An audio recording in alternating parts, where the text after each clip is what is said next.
ಹರೇ ಹರೇ ಹರೇ ರಾಮ ಹರೇ ರಾಮ ರಾಮ ರಾಮ ಹರೇ ಹರೇ ಹೌದು.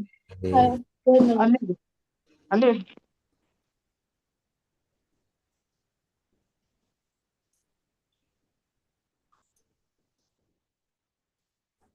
ಸೊ ಈಗ ನಾವು ಇಲ್ಲಿ ನೋಡ್ತಾ ಇರೋದು ಬ್ರಹ್ಮದೇವರು ಬಂದಿದ್ದಾರೆ.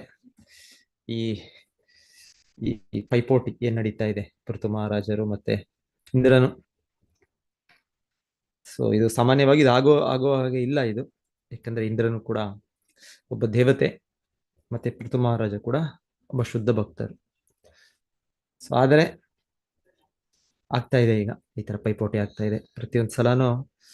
ಆ ಇಂದ್ರನು ಬೇರೆ ಬೇರೆ ವೇಷಗಳನ್ನು ಧರಿಸಿ ಬೇರೆ ಬೇರೆ ರೀತಿಯಲ್ಲಿ ಆ ಕುದುರೆಯನ್ನು ಆಶ್ರಮ ಅದೇ ಆ ಯಜ್ಞದಲ್ಲಿ ಉಪಯೋಗಿಸಿ ಕುದುರೆಯನ್ನು ಅಪಹರಿಸ್ಕೊಂಡು ಹೋಗ್ತಾ ಇದ್ದಾರೆ. ಸೊ ಎಷ್ಟು ಸಲ ಅವ್ರು ವಾಪಸ್ ತಂದ್ರು ಕೂಡ ಮತ್ತೆ ಮತ್ತೆ ಇದನ್ನು ಬಿಡ್ತಾರೆ. ಸೊ ಹೀಗೆ ಮುಂದುವರೆದು ಕೊನೆಗೆ ಪೃಥು ಮಹಾರಾಜನೇ ಮೊದಲಿಗೆ ಪೃಥು ಮಹಾರಾಜನ ಮಗನು. ಸೊ ಅವರು ಕ್ರಮ ತಗೊಳ್ತಾ ಇದ್ರು, ಪ್ರತಿ ಸಲನೂ ಹೋಗಿ ಆ ಕುದುರೆ ವಾಪಸ್ ತರ್ತಾ ಇದ್ರು. ಆದ್ರೆ ಈ ಸಲ ಈಗ ಪೃಥು ಮಹಾರಾಜನೇ ಅವನು ಅವನ ತನ್ನ ಬಿಲ್ ಬಾಣಗಳಿಂದ ಇಂದ್ರನು ಕೊಲ್ಲಬೇಕು ಅಂತ. ಅಷ್ಟರಲ್ಲಿ ಆ ಋತ್ವಿಜರು ಅಲ್ಲಿರೋ ನೆರೆದಲ್ಲಿ ಅತ್ರಿ ಮತ್ತೆ ಬೇರೆ ಬ್ರಾಹ್ಮಣರು ಅವ್ರು ಹೇಳಿದ್ರು, ಇಲ್ಲ ಇಲ್ಲ ಬೇಕಾಗಿಲ್ಲ, ನಾವೇ ಮಾಡ್ತೇವೆ, ನಾವೇ ಆಕ್ರಮವನ್ನು ಮಾಡ್ತೇವೆ ಅಂತ ಅವರು ಆ ಯಜ್ಞದಲ್ಲಿ ಒಂದು ಮಂತ್ರೋಚ್ಚಾರಣೆಯಿಂದ ಇಂದ್ರನನ್ನು ಕೊಲ್ಲಕ್ಕೆ ಪ್ರಯತ್ನ ಪಟ್ಟರು. ಸೊ ಅಷ್ಟರಲ್ಲಿ ಬ್ರಹ್ಮದೇವರು ಬಂತು. ಸೊ ಬ್ರಹ್ಮದೇವರು ಬಂದು ಇಲ್ಲ ಇಲ್ಲ ಇಲ್ಲ, ಇದು ಮತ್ತೆ ಪೃಥು ಮಹಾರಾಜರಿಗೆ ಸಾಕು. ಸೊ ಇದು ಎಷ್ಟಾದ್ರೂ ಇದು ಯಜ್ಞ ಕಾರ್ಯಗಳು ಇದು ಆ ಕರ್ಮಕಾಂಡ ವಿಭಾಗದ ಪದ್ಧತಿಗಳು ಶಾಸ್ತ್ರದಲ್ಲಿ. ಸೊ ಈ ಕರ್ಮಕಾಂಡ ಧರ್ಮ ಅರ್ಥ ಕಾಮ ಮೋಕ್ಷ ಈ ಧರ್ಮದ ಆಚರಣೆಗಳಿಂದ ನಮಗೆ ಭೌತಿಕವಾಗಿ ಹೆಚ್ಚು ಶ್ರೀಮಂತಿಕೆ, ಹೆಚ್ಚು ಶಕ್ತಿ, ಹೆಚ್ಚು ಪ್ರಭಾವ, ಭೌತಿಕ ಒಂದು ಪುಣ್ಯ ಸ್ಥಿತಿ ಅದು. ಸೊ ಜಾಸ್ತಿ ಇವಾಗ ನಿಮಗೆ ಹಣ ಜಾಸ್ತಿ ಇದ್ದಷ್ಟು ನೀವು ಎಷ್ಟೇನು ನೀವು ಬೇಕಾದ್ರದ್ದು ನಿಮ್ಮ ವಸ್ತುಗಳು ಇಂದ್ರಿಯ ವಸ್ತುಗಳು ಪಡಿಬಹುದು. ಸೊ ಅದೇ ರೀತಿ ಯಾಜ್ಞಿಕ ಕಾರ್ಯಗಳಿಂದ ಆ ರೀತಿ ನಾವು ಭೌತಿಕ ಇದನ್ನು ಸುಧಾರಣೆ ಮಾಡ್ಬೋದು. ಸೊ ಹಾಗೆ ಸೊ ಅವ್ರು ಹೇಳ್ತಾ ಇದ್ದಾರೆ ಪೃಥು ಮಹಾರಾಜ್, ನೀವು ಎಷ್ಟಿದ್ರು ಶುದ್ಧ ಭಕ್ತರು. ಸೊ ನಿಮಗೆ ಶುದ್ಧ ಭಕ್ತರು ನೀವು, ನಿಮಗೆ ಯಾಕೆ ಇದು ಅಗತ್ಯ ಇದು. ಸೊ ಹಾಗೆ ನೀವೇ ಸ್ವಲ್ಪ ದೊಡ್ಡ ಮನಸ್ಸಿನಿಂದ ಇದು ಬಿಟ್ಬಿಡಿ ಅಂತ ಅವರು ಹೇಳ್ತಾ ಇದ್ದಾರೆ. ಅನ್ಯಾಭಿಲಾಷಿತ ಶೂನ್ಯಂ ಜ್ಞಾನ ಕರ್ಮಾದನಾವೃತಂ ಆನುಕೂಲ್ಯೇನ ಕೃಷ್ಣಾನುಶೀಲಂ ಭಕ್ತಿ ಉತ್ತಮ. ಸೊ ಶುದ್ಧ ಭಕ್ತಿ ಅಂದ್ರೆ ಯಾವ ಇದು ಇಲ್ಲ, ಬೆರಕೆ ಇಲ್ಲ ಅದರಲ್ಲಿ. ಈ ರೀತಿಯ ಒಂದು ಕರ್ಮಕಾಂಡದ ವಿಚಾರವಾಗಿ ಒಂದು ಕಾಂಪಿಟೇಷನ್ ಇಲ್ಲ. ಸೊ ಹೇಳ್ತಾ ಇರೋದು ಇಲ್ಲಿ ಇವತ್ತು. ಸೊ ಹಾಗಾಗಿ ಇಂದ್ರನು ತಪ್ಪಿದೆ. ಆಮೇಲೆ ಇಂದ್ರನು ಇಲ್ಲಿ ಹೇಳ್ತಾ ಇದ್ದಾರೆ, ಇಂದ್ರನಿಗೆ ಕೂಡ ಇದು ದೇವತೆಗಳಲ್ಲೂ ಕೂಡ ಈ ತರ ಒಂದೊಂದ್ಸಲ ಲಕ್ಷಣಗಳಿದೆ ಅಂತ ಹೇಳ್ತಾ ಇದ್ದಾರೆ. ಸೊ ಇದೊಂದೇ ಸನ್ನಿವೇಶ ಅಲ್ಲ, ನಾವು ಹಲವು ಬಾರಿ ಕೇಳ್ತೇವೆ ಇಂದ್ರನ ಆ ಇಂದ್ರನ ವಿಷಯದಲ್ಲೇ ಕೇಳ್ತೇವೆ. ಮಹೇಂದ್ರ ಯಾವಾಗ ಯಾವಾಗ ಆ ರೀತಿ ಋಷಿಮುನಿಗಳು ಅವರು ತುಂಬಾ ತೀವ್ರ ತಪಸ್ಸೆ ಮಾಡ್ತಾ ಇರ್ತಾರೆ, ಒಂದ್ಸಲ ವಿಶ್ವಾಮಿತ್ರ ಮುನಿ ಮಾಡಿದ್ರು ಅಂತ ಕೇಳಿದ್ವಿ ನಾವು. ಸೊ ಆ ಸಲನು ಕೂಡ ಇಂದ್ರನು ಅದೇ ರೀತಿಯಲ್ಲಿ ಆ ನನ್ನ ಪಟ್ಟವನ್ನು ಆ ನನ್ನ ಪಟ್ಟವನ್ನು ಕಿತ್ಕೊಳ್ಳಿಕ್ಕೆ ವಿಶ್ವಾಮಿತ್ರ ಮಾಡ್ತಾ ಇದ್ದಾರೆ ಅಂತ ಆಗ ಮೇನಕನ ಕಳಿಸ್ತಾರೆ. ಸೊ ಅದೇ ರೀತಿಯಲ್ಲಿ ಬಹಳ ಬೇರೆ ಬೇರೆ ಇದರಲ್ಲೂ ಕೂಡ ಈ ನರನಾರಾಯಣ ಋಷಿ, ಸೊ ಭಗವಂತನ ಅವತಾರವೇ ಭಗವಂತನೇ. ಸೊ ಅವರು ತಪಸ್ಸೆ ಮಾಡುವಾಗ ಕೂಡ ಇಂದ್ರನು ಇದೇ ರೀತಿಯಲ್ಲಿ ಮಾಡಿದ್ದೀನಿ. ಆಗಲೂ ಕೂಡ ಇಂದ್ರನಿಗೆ ಒಂದು ರೀತಿಯಲ್ಲಿ ನನ್ನ ಹುದ್ದೆಯನ್ನು ತಗೊಳ್ತಾರೆ. ನರನಾರಾಯಣ ಋಷಿ ಅವ್ರಿಗೇನು ಇದರ ಹುದ್ದೆ, ಅವರೇ ಭಗವಂತನು. ಸೊ ಅವರು ತಪಸ್ಸೆ ಕ್ರಮವನ್ನು ತೋರಿಸೋದಕ್ಕೆ, ಅದನ್ನ ಎಲ್ಲ ಸಮಾಜವು ಅನುಸರಿಸಲಿ ಅಂತ ತೋರಿಸೋದಕ್ಕೆ ಅವರೇ ತಗೊಂಡಿದ್ದ ಕ್ರಿಯೆ. ಆದ್ರೆ ಯಾವಾಗ್ಲೂ ಕೂಡ ಇಂದ್ರನು ಅದೇ ರೀತಿ ನನ್ನ ಪದವಿಯನ್ನು ಎಲ್ಲಿ ತಗೊಂಡ್ಬಿಡ್ತಾರೋ ಅಂತ. ಸೊ ಹೀಗೆ ಇಲ್ಲಿ ಹೇಳ್ತಾ ಇರೋದು ಬ್ರಹ್ಮದೇವರು ಈ ರೀತಿ ಇದೆ ದೇವತೆಗಳಲ್ಲೂ ಕೂಡ. ಇದು ದೇವತೆಯಲ್ಲಿ ಶ್ರೇಷ್ಠ ವ್ಯಕ್ತಿ ಹೇಳ್ಬೇಕು ಅಂದ್ರೆ, ಶ್ರೇಷ್ಠ ವ್ಯಕ್ತಿ ಅಂದ್ರೆ ದೇವೇಂದ್ರ, ಮಹೇಂದ್ರ, ಮಹಾ ಇಂದ್ರ. ಸೊ ಸೊ ಅವರಲ್ಲೇ ಇರುವಾಗ ಇನ್ನ ಆ ದೇವತಾ ಲೋಕದಲ್ಲಿ ಬೇರೆಯವರು ಕೂಡ ಇರುತ್ತೆ, ಬೇರೆ ದೇವತೆಗಳು ಕೂಡ ಇರಬಹುದು, ಬಹುಶಃ ಇರುತ್ತೆ. ಅದೇ ಹೇಳ್ತಾ ಇರೋದು. ಇದ್ದಾರೆ ಕೆಲವು ಶುದ್ಧ ಭಕ್ತರಿದ್ದಾರೆ ದೇವತೆಗಳಲ್ಲಿ ಹೇಳ್ತಾರೆ, ಅವರಲ್ಲಿ ಇಲ್ಲ. ಕೆಲವು ಶುದ್ಧ ಭಕ್ತರು ದೇವತೆಗಳಲ್ಲಿ ಅವ್ರು ಸಂಪೂರ್ಣವಾಗಿ ಅವರು ವೈಕುಂಠವಾಸಿಗಳು ಇದ್ದಾಗೆ ಅವರು ಏನು ದೋಷಗಳು 4 ದೋಷಗಳು, ಭೌತಿಕ ದೋಷಗಳು ನಾವೇನು ಹೇಳ್ತೇವೆ, ಭ್ರಮೆಯಲ್ಲಿ ಉಂಟಾಗ್ಬೋದು, ಇಲ್ಲಾಂದ್ರೆ ಈ ತಪ್ಪುಗಳು ಮಾಡೋ ಒಂದು ಇದಾಗ್ಬೋದು, ಅಪರಿಪೂರ್ಣ ಇಂದ್ರಿಯ ಮತ್ತೆ ವಂಚನಾ ಪ್ರವೃತ್ತಿ. ಇದು ಪ್ರತಿಯೊಂದು ಜೀವಿಯ ದೋಷಗಳು. ಹೌದು, ದೇವತೆಗಳಲ್ಲಿ ಇದು ಅತಿ ಕಡಿಮೆ, ಮನುಷ್ಯ ಲೋಕದಲ್ಲಿ ಇದು ಹೆಚ್ಚು. ಇನ್ನ ಈ ತಾಮಸ ಗುಣ ಪ್ರಾಣಿಗಳು ಇನ್ನ ಇದರಲ್ಲಿ ಇನ್ನ ಹೆಚ್ಚು. ಸೊ ಹೀಗೆ ಜೀವಿಗಳು ಉನ್ನತ ಸ್ಥಿತಿ ತಮೋ ಗುಣದಿಂದ ರಜೋಗುಣ ಸತ್ವಗುಣ ಆದಷ್ಟು ದೋಷಗಳು ಕಡಿಮೆ ಆಗುತ್ತೆ. ಸೊ ದೇವತೆಗಳು ಅಂದ್ರೆ ಸತ್ವಗುಣದಲ್ಲಿದ್ದಾರೆ. ಆದ್ರೆ ಸತ್ವಗುಣ ಕೂಡ ಅದು ಮುಕ್ತ ಸ್ಥಿತಿ ಅಲ್ಲ, ಹಾಗೆ ಸೊ ಪ್ರಮಾಣದಲ್ಲಿ ಕಡಿಮೆ ಇದೆ, ಅತಿ ಕಡಿಮೆನೇ ಇದೆ ದೇವತೆಗಳಲ್ಲಿ. ಇದು ಸಾಮಾನ್ಯವಾಗಿ ಈ ರೀತಿ ಚಟುವಟಿಕೆ ನಾವು ನೋಡೋದಿಲ್ಲ. ಈ ರೀತಿ ಏನು ಇಂದ್ರನು ಪ್ರತಿ ದಿವಸನೂ ಈ ರೀತಿಯ ಮಾಡ್ತಾರೆ, ಇಲ್ಲಾಂದ್ರೆ ಪ್ರತಿ ವರ್ಷನೂ, ಇದು ಕಾಮನ್ ಅಲ್ಲ, ಯಾವಾಗೋ ಒಂದ್ಸಲ. ಪೃಥು ಮಹಾರಾಜರು ಅವ್ರಿಗೆ ಆಗಿದ್ದು ಯಾವಾಗೋ ಒಂದ್ಸಲ ಆಯ್ತು, ಇನ್ಯಾವಾಗೂ ಆಗ್ಲಿಲ್ಲ ಪೃಥು ಮಹಾರಾಜರಿಗೆ ಇಂದ್ರನಿಗೆ. ಇದಾದ್ಮೇಲೆ ಮತ್ತೆ ಕೇಳ್ತೇವೆ, ಇಂದ್ರನು ಮತ್ತೆ ಪೃಥು ಮಹಾರಾಜರು ಬಹಳ ಒಂದು ಸ್ನೇಹ ಭಾವದಿಂದ ಅವರು ವ್ಯವಹಾರ ಮಾಡ್ತಾರೆ. ಇದೊಂದ್ಸಲ ಆಯ್ತು, ಒಂದ್ಸಲ ಅಷ್ಟೇ. ಇದು ಮತ್ತೆ ಮತ್ತೆ ಇದು ರಿಪೀಟ್ ಆಗೋ ತರ ಮಿಸ್ಟೇಕ್ಸ್ ಅದು, ಇದು ಮತ್ತೆ ಮತ್ತೆ ಒಬ್ಬರ ಜೊತೆನೆ ಆಗೋ ತರ. ಸೊ ಆ ರೀತಿ ಕಡಿಮೆ, ಬಹಳ ಕಡಿಮೆ ಇದೆ. ಸಾಧುರು ಹೇಳ್ತಾ ಇದ್ದಾರೆ ಇದು ದೇವತೆಗಳಲ್ಲೂ ಕೂಡ ಈ ರೀತಿಯ ಅಪೇಯ ಇದು ಇದೆ ಅಂತ ಹೇಳ್ತಾರೆ. ಸೊ ಒಂದು ರೀತಿ ನಮಗೆ ಇದು ಎಚ್ಚರಿಕೆ ಅಂದ್ರೆ ಮಾಯ ಶಕ್ತಿ, ಭಗವಂತನ ಬಹಿರಂಗ ಶಕ್ತಿಯ ಪ್ರಭಾವನ ನೋಡ್ಬೋದು ನಾವು. ಸೊ ನಾವು ಸಂಪೂರ್ಣವಾಗಿ ಮುಕ್ತರಾಗುವ ಸಮಯವರೆಗೂ ಇದು ನಮಗೆ ಪೀಡಿಸ್ತಾನೆ ಇರುತ್ತೆ, ಈ ರೀತಿ ನಮಗೆ ಪತನಗೊಳಿಸ್ತಾನೆ ಇರ್ಬೋದು. ಸೊ ಒಂದು ರೀತಿ ಇದು ಪತನವೇ, ಇದು ಭೌತಿಕ ಇದರಲ್ಲಿ ಪತನ. ಇದು ಬೇರೆ ಬೇರೆ ರೀತಿಯ ಪತನಗಳಿದೆ ಆಧ್ಯಾತ್ಮಿಕ ಜೀವನದಲ್ಲಿ ನಮಗೆ. ಸೊ ಇದು ಈ ರೀತಿ ಇದು ಒಂದು ಇಂದ್ರನಿಗೂ ಕೂಡ ಬಿಟ್ಟದ್ದಲ್ಲ. ಸೊ ಮತ್ತೆ ಇವರು ಹೇಳ್ತಾ ಇರೋದು ಈ ರೀತಿ ಒಂದೊಂದ್ಸಲ ಜೀವನದಲ್ಲಿ ಇದರ ನಮಗೆ ನಾವು ಅನ್ಕೊಳ್ಳೋ ರೀತಿ ಆಗೋದಿಲ್ಲ. ಆಗದೆ ಇರುವಾಗ ಅದು ನಾವು ಇದು ಭಗವಂತನ ಸಂಕಲ್ಪ ಅಂತ ಒಂದು ಸ್ವೀಕರಿಸಬೇಕು ಅಂತ ಒಂದು ರೀತಿ ಕೂಡ ಇಲ್ಲಿ ಹೇಳ್ತಾ ಇದ್ದಾರೆ. ಶಿಲ ಪ್ರಭುಪಾದರ ಭಾವಾರ್ಥದಲ್ಲಿ ಹೇಳ್ತಾ ಇದ್ದಾರೆ, ಅವರು ಈ ರೀತಿ ಒಬ್ಬೊಬ್ಬ ತುಂಬಾ ಧಾರ್ಮಿಕ ವ್ಯಕ್ತಿ ಕೂಡ ಈ ರೀತಿ ಅನುಭವಿಸ್ಬೋದು. ಸೊ ನಾವು ಬಹಳ ಭಕ್ತರ ಜೀವನದಲ್ಲಿ ನೋಡ್ತೇವೆ, ಪಾಂಡವರ ಜೀವನದಲ್ಲಿ ನೋಡಿದ್ವಿ. ಸೊ ಅವರು ಧಾರ್ಮಿಕ ವ್ಯಕ್ತಿಗಳು. ಯುಧಿಷ್ಠಿರ ಮಹಾರಾಜ ಧರ್ಮದ ಇದೆ, ಆದರೂ ಕೂಡ ನೋಡ್ತೇವೆ ಅವ್ರ ಜೀವನದಲ್ಲಿ ಒಂದಾದ್ಮೇಲೆ ಎಷ್ಟು ಕಷ್ಟಗಳು ಬಂತು. ಸೊ ಅವರು ಸಹಿಸ್ಕೊಂಡು ಹೋದ್ರು. ಸಾಧು ಶಿಲ ಪ್ರಭುಪಾದರು ಹೇಳ್ತಾರೆ. ಸೊ ಎಷ್ಟು ಮೊದಲಿಗೆ ಅವ್ರಿಗೆ ರಾಜ್ಯ ಅವ್ರಿಗೆ ಸೇರಿದ್ದು ಕೊಡ್ಲಿಲ್ಲ ಅವ್ರಿಗೆ, ಮತ್ತೆ ಅವರಿಗೆ ದ್ರೌಪದಿ ಇದರಲ್ಲಿ ಅವರ ನಡೆಯೋದು ಅಸತ್ಸಭಾ, ಅಲ್ಲಿ ಅವರ ಒಂದು ಅಪಮಾನ ನಡೆಯುತ್ತೆ. ಸೊ ಅವರು ಸಹಿಸಿದ್ರು, ಅವ್ರಿಗೆ ವನವಾಸ ಕಳ್ಸಿದ್ರು, ಅವ್ರು ಸಹಿಸಿದ್ರು ಅವರು. ಸೊ ಈ ರೀತಿ ಒಂದೊಂದ್ಸಲ ನೋಡಿದ್ರೆ ಅವರು ಏನೋ ಒಂದು ಇದಕ್ಕೆ ಭಾವಿಸಿದ್ದು ಅವರು ಇದು ಸಮಯದಲ್ಲಿ ಇದು ಭಗವಂತನ ಸಂಕಲ್ಪವೇ ಅಂತ ಅವ್ರು ಸ್ವೀಕರಿಸಿದ್ರು. ಕೊನೆಗೆ ಅವರು 5 ಹಳ್ಳಿಗಳನ್ನು ಕೇಳಿದ್ರು. ಯಾಕಂದ್ರೆ ಕ್ಷತ್ರಿಯ ಧರ್ಮದಲ್ಲಿ ಅವರು ಯಾರ ಕೆಳಗೆ ಕೆಲಸ ಮಾಡೋದಿಲ್ಲ. ಅವರು ಏನೇ ಇದ್ರು ಅವ್ರು ಬೇರೆಯವ್ರ ಕೆಲಸ ಕೊಡ್ತಾರೆ. ಬ್ರಾಹ್ಮಣ, ಕ್ಷತ್ರಿಯ, ವೈಶ್ಯ ಧರ್ಮ ಅಂದ್ರೆ ಅವರು ಸ್ವತಂತ್ರರು ಅಂದ್ರೆ ಅವರು ಬೇರೆಯವರಿಗೆ ರಕ್ಷಣೆ ಕೊಡ್ತಾರೆ, ಬೇರೆಯವರಿಗೆ ಆಶ್ರಯ ಕೊಡ್ತಾರೆ. ಅವರು ಬೇರೆಯವ್ರ ಹತ್ರ ಹೋಗಿ ಆಶ್ರಯ ತಗೊಳ್ಳೋದು, ರಕ್ಷಣೆ ತಗೊಳ್ಳೋದು ಇಲ್ಲ. ಯಾಕಂದ್ರೆ ಅವರು ಆ ರೀತಿಯ ಅವ್ರ ಜವಾಬ್ದಾರಿ ಇದೆ, ಅವರ ಆ ರೀತಿಯ ಕರ್ತವ್ಯ ಇದೆ, ಆ ರೀತಿಯ ಒಂದು ಶಕ್ತಿ ಇದೆ ಅವರಿಗೆ. ಸೊ ಹಾಗಾಗಿ ಅವ್ರು ಕೇಳಿದ್ದು ಕೂಡ ಕೊನೆಗೆ ಕೇವಲ ಒಂದು 5 ಹಳ್ಳಿಗಳು ಕೊಡಿ ಅಷ್ಟೇ. ಸೊ ನಾವು ಸ್ವಲ್ಪ ಜನ ಪ್ರಜೆಗಳಿಗೆ ನಾವು ರಕ್ಷಣೆ ಕೊಡ್ತೇವೆ, ಆ ರೀತಿ ನಮ್ಮ ಜೀವನೋಪಾಯ ಆಗತ್ತೆ. ಸೊ ಅದು ಕೂಡ ದುರ್ಯೋಧನ ಕೊಡೋದಿಲ್ಲ ಅಂತ ಹೇಳಿದಾಗ ಹಾಗೆ ಯುದ್ಧ ಆಯ್ತು, ಅನಿವಾರ್ಯವಾಗಿ ಯುದ್ಧ ಆಯ್ತು. ಇಲ್ಲಾಂದ್ರೆ ಒಂದು ರೀತಿ ಅವರಷ್ಟಕ್ಕೆ ಅವರು ಸಂತುಷ್ಟರು. ಇದೇ ನಮಗೆ ಗ್ರಾಮಗಳು ಸಿಕ್ಕರು ಕೂಡ ನಾವು ಸಂತೋಷವಾಗಿರ್ತೇವೆ.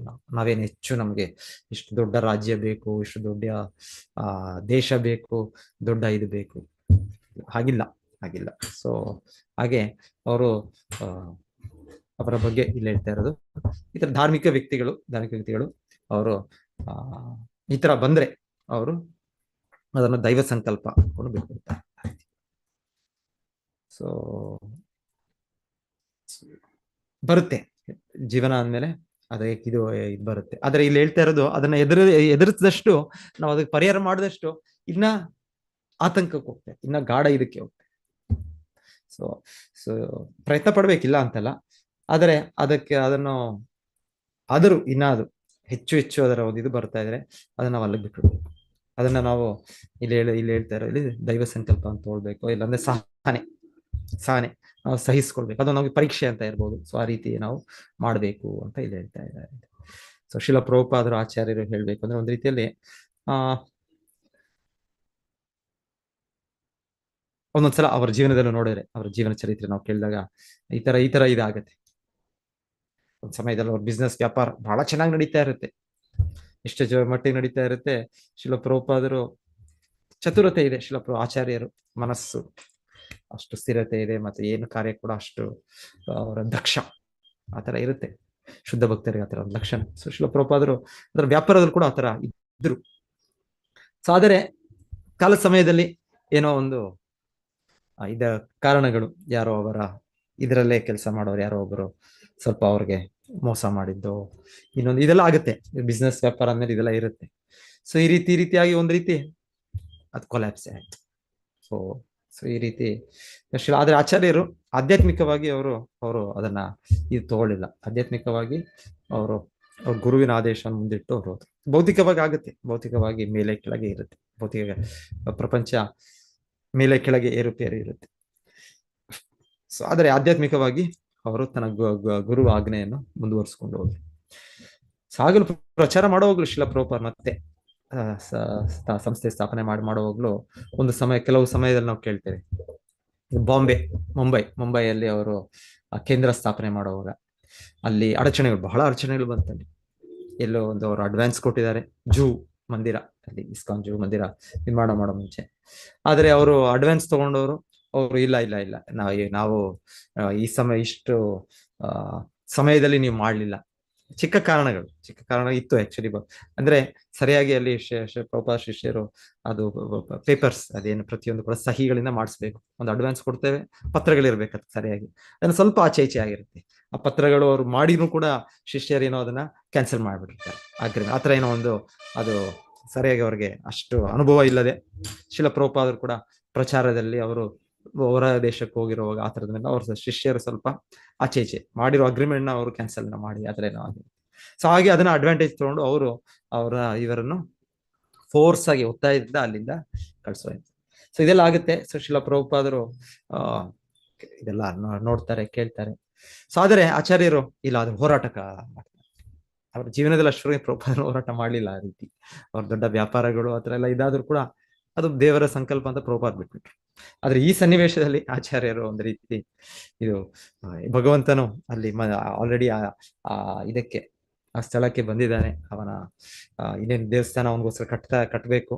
ಸೊ ಆ ರೀತಿಯ ಟೆಂಪ್ರರಿ ಶೆಡ್ ಅಲ್ಲಿ ಭಗವಂತನ ಅಲ್ಲಿ ನಿಲ್ಲಿಸಿದ್ದಾರೆ, ಅವನ ಸೇವೆ ನಡೀತಾ ಇದೆ. ಶಿಲ ಪ್ರಭುಪಾದರು ಇಲ್ಲ, ಇದು ಭಗವಂತನಿಗೆ ಒಂದು ರೀತಿ ದ್ವೇಷಕಾರಿ ಆಯ್ತು. ಎಲ್ಲವೂ ಅವನಿಗೆ ಸೇರಿದ್ದು, ಎಲ್ಲ ಸ್ಥಳಗಳು ಅವನಿಗೆ ಸೇರಿದ್ದು. ಸೊ ಆಗಿರುವಾಗ ಈ ವ್ಯಕ್ತಿ ಮೋಸದಿಂದ ಮತ್ತೆ ನಮ್ಮನ್ನು ಭಗವಂತನನ್ನು ಇಲ್ಲಿಂದ ಕಳಿಸೋದು ಸರಿಯಲ್ಲ. ಸೊ ಆ ರೀತಿ ಆಚಾರ್ಯರು ಒಂದು ಹೋರಾಟದ ಫೈಟಿಂಗ್ ಸ್ಪಿರಿಟ್ ಆಚಾರ್ಯರು ತಗೊಳ್ತಾರೆ. ಸೊ ಶಿಷ್ಯರೆಲ್ಲರೂ ಕೂಡ ಅದ್ರಲ್ಲಿ ಯಾರ್ಯಾರು ಭಾಗಿಯಾಗಿರ್ತಾರೆ ಅವರು ಕೂಡ ತುಂಬಾ ಟೆನ್ಷನ್, ತುಂಬಾ ಆತಂಕ. ಸೊ ಒಮ್ಮೊಮ್ಮೆ ಆಚಾರ್ಯರಿಗೆ ಹೇಳ್ತಾರೆ, ಬೇಡ ಇದು ಯಾಕೆ, ಇದೇನು ಒಂದು ಊರು, ಒಂದು ಸ್ಥಳ, ನಮ್ದು ಎಷ್ಟೋ ಕೇಂದ್ರಗಳಿದೆ ವಿಶ್ವದಲ್ಲಿ. ಶಿಲ ಪ್ರಭುಪಾದ 108-100ಕ್ಕೂ ಹೆಚ್ಚು ಕೇಂದ್ರಗಳು ಸ್ಥಾಪನೆ ಮಾಡಿ, ಇದಕ್ಕಿಂತ ದೊಡ್ಡ ಕೇಂದ್ರಗಳು, ಇದಕ್ಕಿಂತ ಒಳ್ಳೆ ಇದಿದೆ, ಮಂದಿರಗಳಿದೆ. ಆಗಿರುವಾಗ ಇದನ್ನ ಇನ್ನ ಆಗೂ ಇಲ್ಲ ಮಂದಿರ, ಇನ್ನ ನಿರ್ಮಾಣನೇ ಆಗಿಲ್ಲ, ಇನ್ನ ಮೊದಲು ಪ್ರಾರಂಭ ಹಂತದಲ್ಲಿದೆ, ಇದನ್ನು ಬಿಟ್ಬಿಡೋಣ ಹೇಳ್ತಾರೆ ಆಚಾರ್ಯ. ಪ್ರಭುಪಾದರು ಇಲ್ಲ, ಅವರು ಅದನ್ನ ಹೋರಾಟವನ್ನು ಮುಂದುವರಿಸಿ ಮುಂದೆ ನಮಗೆ ಗೊತ್ತು ಎಷ್ಟು ಆತಂಕಗಳಿದೆ ಅದರಲ್ಲಿ. ಸೊ ಆಚಾರ್ಯರದು ಎಲ್ಲಿ ಕೂಡ ಅವರು ಪ್ರಚಾರಕ್ಕೆ ಹೋಗ್ತಾ ಇದ್ರು, ಅವರ ಒಂದು ಕಡೆ ಅವರ ಯೋಚನೆ ಇದರ ಬಗ್ಗೆನೆ, ಏನಾಗ್ತಾ ಇದೆ, ಇಲ್ಲೇನಾಗ್ತಾ ಇದೆ, ಮುಂಬೈ ಅಲ್ಲಿ ನನ್ನ ಕೇಂದ್ರದ ಯಾವ ಸ್ಥಿತಿಯಲ್ಲಿದೆ. ಸೊ ಕೊನೆಗೆ ಅದರ ಆಚಾರ್ಯರ ಪರವಾಗಿ ಆಯ್ತು, ಆ ಸ್ಥಳ ಸಿಕ್ತು. ಸೊ ಹೇಳ್ತಾರೆ ಆಚಾರ್ಯರು ಅದಾದ್ಮೇಲೆ ಶಿಷ್ಯರಿಗೆ, ಇದು ನಾನ್ ಮಾಡಿದೆ, ಆದ್ರೆ ನೀವು ಕೂಡ ಈ ರೀತಿ ಮಾಡ್ಬೇಕು ಅಂತ. ಆಚಾರ್ಯರವರ ದಿವ್ಯ ನೆಲೆಯಲ್ಲಿದ್ದಾರೆ. ಸೊ ಮತ್ತೆ ಅವರಿಗೆ ಭಗವಂತನಿಗೆ ಆತ್ಮೀಯ ಇದರಲ್ಲಿ ಹಂತದಲ್ಲಿ ಅವರು ತಗೊಂಡಿದ್ದ ಹೋರಾಟ. ಸೊ ಅವರಿಗೆ ಆ ಒಂದು ಆತಂಕ, ಆ ಒಂದು ಇದು ತಗೊಳ್ಳೋ ಶಕ್ತಿ ಇದೆ. ಆದ್ರೆ ಆಚಾರ್ಯರು ಶಿಷ್ಯರು ಹೇಳೋದು, ಈ ರೀತಿ ಆತಂಕ ನೀವು ತಗೊಳ್ಬೇಕು. ಅಂದ್ರೆ ಪ್ರಾರಂಭಿಕ ಭಕ್ತರು, ಸೊ ನಮಗೆ ನಮಗೆ ನಮ್ಮ ಇದು ಶಕ್ತಿ, ನಮ್ಮ ಬುದ್ಧಿ, ಅದರ ಸೀಮಿತವಾಗಿ ನಾವು ಮಾಡ್ಬೇಕು. ಅತ್ಯಾಹಾರ ಪ್ರಯಾಸಶ್ಚ ಪ್ರಜಲ್ಪ ನಿಯಮಾಗ್ರಹ. ಸೊ ಒಂದ್ಸಲ ಹೇಳ್ತಾರೆ ಪ್ರಯಾಸ ಅಂತ ಹೇಳ್ತಾರೆ. ಸೊ ಸೊ ಈ ರೀತಿ ಒಬ್ಬ ಉನ್ನತ ಭಕ್ತರು ಡೆಫಿನೆಟ್ಲಿ ಗುರುಗಳು, ಆಚಾರ್ಯರು ಅವರು ಬಹಳ ಶ್ರಮಿಸ್ತಾರೆ, ಬಹಳ ಒಂದು ಇದನ್ನು ತಗೊಳ್ತಾರೆ. ಸೊ ಅದು ಅವರ ಶಕ್ತಿ. ಸೊ ಪ್ರತಿಯೊಬ್ಬರು ಅವರವರ ಶಕ್ತಿಯನ್ನು ಗುರುತಿಸಿ ಅವರು ಅದರ ಮೇಲೆ ಆ ತರ ಜವಾಬ್ದಾರಿಯನ್ನು, ಆ ತರ ಚಟುವಟಿಕೆಯನ್ನ ಸ್ವೀಕರಿಸಬೇಕು. ಸೊ ಸೊ ಇಲ್ಲಿ ಇದು ಆ ಎಲ್ಲರಿಗೂ ಅದೇ ರೀತಿ ಇದು ಅಂತ. ಸೊ ಹಾಗಾಗಿ ಇನ್ನೊಂದ್ ಕಡೆ ಏನು ಮಾಡಬಾರ್ದು ಅಂತ ಅಲ್ಲ ಕೂಡ. ಸೊ ಅದು ನನಗಾಗೋದಿಲ್ಲ, ಸೊ ನಾವು ಅಂತಲ್ಲ. ಸೊ ಪ್ರತಿಯೊಬ್ಬರು ನಮಗಿರೋ ಸಂಪೂರ್ಣ ಸಾಮರ್ಥ್ಯದಿಂದ, ಬೆಸ್ಟ್ ಆಫ್ ಅವರ್ ಕೆಪಾಸಿಟಿ, ನಮ್ಮ ಶಕ್ತಿಯಿಂದ ನಾವು ಅಭ್ಯಾಸ ಮಾಡ್ಬೇಕು. ಸೊ ಆದರೂ ಕೂಡ ಆ ಶಕ್ತಿ ನಮ್ಮ ಬೆಸ್ಟ್, ನಮ್ಮ ವರ್ಸ್ಟ್ ಅಲ್ಲ, ನಮ್ಮ ಬೆಸ್ಟ್, ನಮ್ಮ ಬೆಸ್ಟ್ ಅದರಿಂದನೂ ಕೂಡ ಅದಾಗ್ಲಿಲ್ಲ ಅಂದ್ರೆ ಅವಾಗ ಇಲ್ಲಿ ಹೇಳಿದಾಗೆ ಅದು ನಮಗೆ ಏನಂತ ಇಟ್ಕೊಳ್ಬೇಕು, ಅದು ನಮ್ಮ ಇದರಲ್ಲಿ ಇಲ್ಲ, ಅದು ಅದು ದೈವ ಇದು ನಮ್ಮ ಹಣೆ ಬರ ಇಲ್ಲ ಅಂತ. ಆ ರೀತಿ ಅದನ್ನ ಸ್ವೀಕರಿಸಬೇಕು ಅಂತ ಇಲ್ಲಿ ಬ್ರಹ್ಮದೇವರ ಉಪದೇಶ. ಬ್ರಹ್ಮದೇವರು ಇನ್ನೊಂದು ಮಾತಿಲ್ಲಿ ಹೇಳ್ತಾ ಇರೋದು, ನೀನು ಇಂದ್ರನ ವಿಚಾರವಾಗಿ ಯೋಚನೆ ಮಾಡಿದ್ರೆ ಅವರು ಕೂಡ ಭಗವಂತನ ಒಂದು ರೀತಿಯ ಶಕ್ತಿಯಾವೇಶ ಅವತಾರ, ದೇವೇಂದ್ರ, ದೇವತೆಗಳ ರಾಜ. ಸೊ ಹಾಗಾಗಿ ನೀನು ಅವರನ್ನು ಕೂಡ ನೀನು ಒಂದು ಗೌರವಿಸು, ಗೌರವ ಭಾವನೆ ನೋಡು, ದ್ವೇಷಿಸಬೇಡ ಅಂತ ಹೇಳ್ತಾರೆ. ಸೊ ಎಷ್ಟಿದ್ರು ಎಲ್ಲರೂ ಕೂಡ ಭಗವಂತನ ಅಂಶ, ಮಮೈವ ಅಂಶ ಜೀವಲೋಕೆ ಜೀವಭೂತ ಸನಾತನ. ಸೊ ಅದರಲ್ಲೂ ಕೂಡ ಇಂದ್ರನು ಸಾಮಾನ್ಯ ಇದು ಅಂಶ ಕೂಡ ಅಲ್ಲ, ಅವರು ದೇವತೆಯಾಗಿ ಅವರು ಭಗವಂತರ ಕಾರ್ಯನಿರ್ವಹಣೆ ಮಾಡ್ತಾ ಇದ್ದಾರೆ. ಸೊ ಹಾಗಾಗಿ ನೀನು ದ್ವೇಷಿಸಬೇಡ, ನೀನು ಅವರನ್ನು ಈ ಸರಿಯಾದ ರೀತಿಯಲ್ಲಿ ಅರ್ಥ ಮಾಡ್ಕೋ ಅಂತ, ನಿನ್ನಿಂದ ಅಭಿನ್ನರು ಅವರು. ಸೊ ಆ ರೀತಿ ಅಂತ ಕೂಡ ಇಲ್ಲಿ ಹೇಳ್ತಾ ಇದ್ದಾರೆ. ಸೊ ಈ ರೀತಿ ಬೇರೆ ಬೇರೆ ಕಾರಣಗಳು ಬ್ರಹ್ಮದೇವರು ಕೊಡ್ತಾ ಇರೋದು. ಸೊ ಎಲ್ಲರೂ ಕೂಡ ಅಭಿನ್ನರೇ, ಎಲ್ಲ ಜೀವಿಗಳು ಕೂಡ ನಮಗೆ ಅಭಿನ್ನರೇ. ಯಾಕಂದ್ರೆ ಭಗವಂತನ ಅಂಶ ಪ್ರತಿಯೊಬ್ಬರು. ನಾವು ಅವರು ಒಂದು ಅಂತಲ್ಲ, ಇದೆ ಪ್ರತ್ಯೇಕ ವ್ಯಕ್ತಿತ್ವ ಇದೆ. ನಾನು ಬೇರೆ, ನೀವು ಬೇರೆ, ಪ್ರತಿಯೊಬ್ಬರು ನಾವೆಲ್ಲ ಬೇರೆ ಬೇರೆ. ಕೃಷ್ಣ ಅರ್ಜುನನಿಗೆ ಹೇಳೋದು, ನತ್ವೇ ವಾಹಂ ಜಾತುನಾಸಂ ನತ್ವಂ ನೇಮೇ ಜನಾಧಿಪ. ಇಲ್ಲಿ ಯಾರ್ಯಾರು ನೆರೆದಿದ್ದಾರೆ ಅರ್ಜುನ, ನಾನು, ನೀನು, ಎಲ್ಲ ಈ ರಾಜರು, ಎಲ್ಲ ಸೈನಿಕರು, ಇವರ ಯಾವ ಸಮಯ ಇರಲಿಲ್ಲ ನಾವಿರ್ಲಿಲ್ಲ ಅಂತ. ಈಗಲೂ ಕೂಡ ನಾವಿದ್ದೇವೆ, ಮುಂದೆ ಕೂಡ ನಾವು ಹೀಗೆ ಇರ್ತೇವೆ. ಅಂದ್ರೆ ನಾವು ವ್ಯಕ್ತಿಗಳಾಗಿ ಪ್ರತ್ಯೇಕವಾಗಿರ್ತೇವೆ. ಅದನ್ನು ಪ್ರತ್ಯೇಕವಾಗಿ ವ್ಯಕ್ತಿಗಳಾದ ಕೂಡ ನಾವು ಭಗವಂತನ ವಿಭಿನ್ನ ಅಂಶ, ಭಗವಂತನಿಗೆ ನಮಗೆ ಸಂಬಂಧ ಇದೆ. ಹಾಗೆ ನಾವು ಕ್ವಾಲಿಟಿ, ನಾವು ಕ್ವಾಲಿಟಿ, ಭಗವಂತನಿಗೆ ನಮಗೆ ಪ್ರಮಾಣದಲ್ಲಿ ವ್ಯತ್ಯಾಸ ಇದೆ. ಪ್ರತಿಯೊಬ್ಬರು ಭಗವಂತನ ಅಂಶವೇ ಆಗಿ ಭಗವಂತನ ದಿವ್ಯ ಗುಣಗಳು ಚಿಕ್ಕ ಪ್ರಮಾಣದಲ್ಲಿ ಇದೆ. ಸೊ ಈ ರೀತಿ ಬೇರೆ ಬೇರೆ ದೃಷ್ಟಿಕೋನದಿಂದ ಬ್ರಹ್ಮದೇವರು ಋತು ಮಹಾರಾಜರಿಗೆ ಇಂದ್ರ ಈ ಯಜ್ಞವನ್ನು ನಿಲ್ಲಿಸಿ, ನೀವು ದಯವಿಟ್ಟು ನಿಲ್ಲಿಸಿ, ಇದು ನಿಲ್ಲಿಸಿದ್ರೆ ಇಂದ್ರನು ಇನ್ನ ಹೊಸ ಹೊಸ ಹೊಸ ಹೊಸ ಅಧರ್ಮದ ಇದನ್ನು ರೀತಿಗಳನ್ನು, ಅಭ್ಯಾಸಗಳನ್ನು ಪ್ರಾರಂಭಿಸ್ತಾರೆ. ಸೊ ಇದು ನಿಲ್ಲಿಸಿ, ಇದು ಎಷ್ಟಿದ್ರು ಕರ್ಮಕಾಂಡ ವಿಚಾರ, ಇದು ಶುದ್ಧ ಭಕ್ತಿ ಪ್ರಕ್ರಿಯೆ ಅಲ್ಲ ಇದು. ಆಮೇಲೆ ಇದು ಇದೆ ಈ ಕರ್ಮಕಾಂಡ ವಿಚಾರದಲ್ಲಿ ಇದು ಅವ್ರು ಹೇಳ್ತಾ ಇರೋದು ಹೇಗೆ, ಪ್ರಭುಪಾದರು ಹೇಳ್ತಾ ಇರೋದು, business man. So business man ಇದಿದೆ, ಇದು ಬಿಸ್ನೆಸ್ ಅಲ್ಲಿ ನಾನು ಮುಂದೆ ಹೋಗ್ಬೇಕು, ಈ ಬಿಸ್ನೆಸ್ ನನಗ್ ಸಿಗ್ಬೇಕು, ಈ ಕಸ್ಟಮರ್ ನನಗ್ ಸಿಗ್ಬೇಕು. ಸೊ ಈ ರೀತಿ ಇದು ಇದೆ. ಸೊ ಅದೇ ರೀತಿ ಹೇಳ್ತಾರೆ, ಈ ಕರ್ಮಕಾಂಡ ವಿಚಾರನೂ ಆ ರೀತಿ ಒಂದು ರೀತಿ ಆಗಿದೆ. ಈ ದ್ವೇಷದ ಮನೋಭಾವದಲ್ಲೇ ಈ ಕೆಳಗಿನ ಈ ಪ್ರವೃತ್ತಿ ಧರ್ಮದಲ್ಲಿ ಇದೆಲ್ಲ ಇದೆ, ನಿವೃತ್ತಿ ಧರ್ಮದಲ್ಲಿ ಇಲ್ಲ. ಸೊ ಧರ್ಮದ ಉನ್ನತ ನೆಲೆಗಳಲ್ಲಿ ಭಾಗವತ ಕೂಡ ಹೇಳೋದು ಯಾರಿಗೆ ಅಂದ್ರೆ, ಅದು ಪರಮೋ ನಿರ್ಮತ್ಸರಾಣಾಂಸತ, ಪರಮಹಂಸರಿಗೆ ಅಂತ ಹೇಳಿ. ಸೊ ಆ ನೆಲೆಯಲ್ಲಿ ಇಲ್ಲ, ಈ ತರ ಕಾಂಪಿಟೇಷನ್ ಇಲ್ಲ. ಆದ್ರೆ ಕೆಳಗಿನ ನೆಲೆಯ ಧರ್ಮದಲ್ಲಿ ಯಾವುದು ಆ ಧರ್ಮಕ್ಕೆ ಪ್ರವೃತ್ತಿ ಧರ್ಮ ಅಂತ ಹೇಳ್ತೇವೆ, ಅಲ್ಲಿ ನಮಗೆ ಭೌತಿಕ ಇಂದ್ರಿಯ ಸುಖವನ್ನು ಇಚ್ಛಿಸ್ತೇವೆ, ಅಲ್ಲಿ ಸಹಜವಾಗಿ ಇದೆ, ಅಲ್ಲಿ ಇದೆ ಕಾಂಪಿಟೇಷನ್ ಇದೆ, ಅಲ್ಲಿ ರೈವಲ್ರಿ ಇದೆ, ಅಲ್ಲಿ ದ್ವೇಷ ಇದೆ, ಅಲ್ಲಿ ಇದೆ.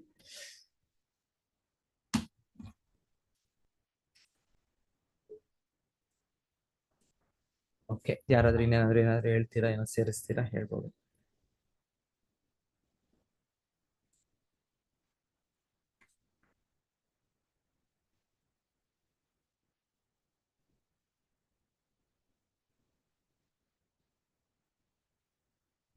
ಹರೇ ಕೃಷ್ಣ. ಹರೇ ಕೃಷ್ಣ ಪ್ರಭುಜಿ, ಧನ್ಯವಾದಗಳು. ಪ್ರಭುಜಿ, ಹರೇ ಕೃಷ್ಣ ಪ್ರಭು, ಹೇಳಿ ಪ್ರಭುಜಿ. ಇವರು ಇಂದ್ರ ಈ ಇದು ಸಾಗರ ರಾಜನ್ ಕುದುರೆನ ತಗೊಂಡೋಗಿ ಹ್ಮ್ ಎಲ್ಲೋ ಪಾತಾಳದಲ್ಲಿ ಕಪಿಲ ಮುನಿ ಹ್ಮ್ ಆಶ್ರಮದಲ್ಲಿ ಹಿಂದ್ಗಡೆ ಕಟ್ಬಿಟ್ಟು ಅಲ್ಲೊಂದು ಎಪಿಸೋಡ್ ಆಗಿದೆ. ಹೌದು.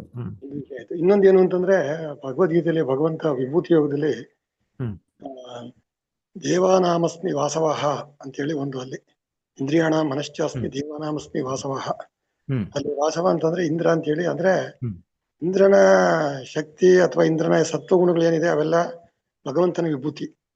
ಹ್ಮ್ ಆದ್ರೆ ಕರ್ಮವಶವಾಗಿದ್ದಾಗ ಮಾಡೋ ಇದೆಲ್ಲನೂ ಆಕ್ಚುಲ್ ಆಗಿ ಎಲ್ಲ ಪುರಾಣ ಇತಿಹಾಸ ಭಾಗವತ ಎಲ್ಲಿ ಏನೇ ಬಂದಿದ್ರು ಅದು ನಮ್ಮ ಮನುಷ್ಯರಲ್ಲಿ ಬೇಕಾದಂತಹ ಒಂದು ಸಂದೇಶವನ್ನು ಕೊಡ್ಲಿಕ್ಕೆ ಅಂತ ಮಾಡಿರ್ತಾರೆ. ಇನ್ನು ಅಲ್ಲಿಯ ಪ್ರಕರಣದಲ್ಲೂ ಅದೇ ರೀತಿಯಾಗಿದೆ. ಹಾಗಾಗಿ ಇದರಲ್ಲಿ ಏನು ಭಗವಂತನ ವಿಭೂತಿ ಇದೆ ಅದು ಕೃಷ್ಣ. ಆಮೇಲೆ ಏನು ಇದಾಗಿದೆ ಅಡ್ವರ್ಸಿಟಿ ಆಗಿದೆ ಅವೆಲ್ಲನೂ ಇದು ತ್ರೈಗುಣ್ಯ ವಿಷಯ, ಇದು 3 ಗುಣಗಳಿಂದ ಆಗುವಂತದ್ದು ಅಂತೇಳಿ ತಿಳ್ಕೊಬೋದು.